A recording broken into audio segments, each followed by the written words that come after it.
It's interesting because when we were casting the film, we were casting each character and we were making sure we had the right people for each role.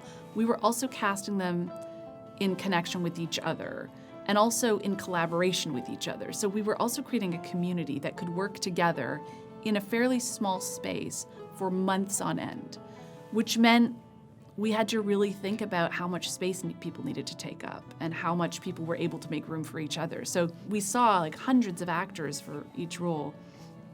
And I remember me and Dee Dee Gardner and Frances McDormand had this thing that we would say, and John Buchan and Jason Knight, our casting directors, where we would see someone we would love, and then the big question was, is there enough room for her in the hayloft?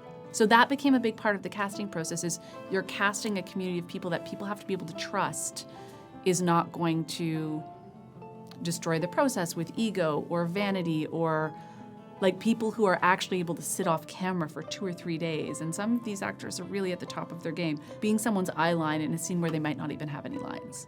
That's a certain kind of actor. So it became really clear who those people are, and people were cast as much for who they are as their ability to play the character. And that I'll keep. Like, I'm gonna keep that idea, is there enough room for this person in the hayloft on every movie I make? Because actually, we should never have to make room for somebody in the hayloft. We should always pretend we're in a hayloft and there's only so much time and patience. And I think that I would cast that way again in terms of casting a community and casting an experience as well as the right person for the part. What if the men who are in prison are not guilty?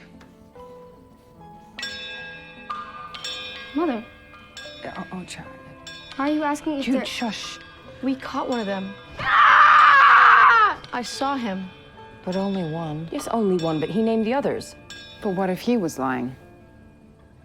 When I saw everyone at the festival, all those actors doing, their interviews together and as a collective, I was really moved by it, but I wasn't at all surprised. This was a group of actors who had each other's back constantly, who were constantly making space for each other. It was egoless. People were constantly trying to figure out and asking how they could be of help and service to each other. So I wasn't surprised by it, but it was beautiful and a beautiful extension of the community that they built on that film. I mean, it was a kind of environment where, someone would have their big moment or their monologue and it would work and everyone could feel it had worked and everyone would rush them and literally lift them up cheering, and there was applause for people all the time. And there was just some sense that every victory that anybody had was everybody's and belonged to the group, and it was just kind of, it was utopian in a way that really gave me faith in humans in a way that I don't think I'd had before. Like just seeing the way so many of these people, some of whom were veterans, some of whom were new, were of help to each other and extended themselves for each other.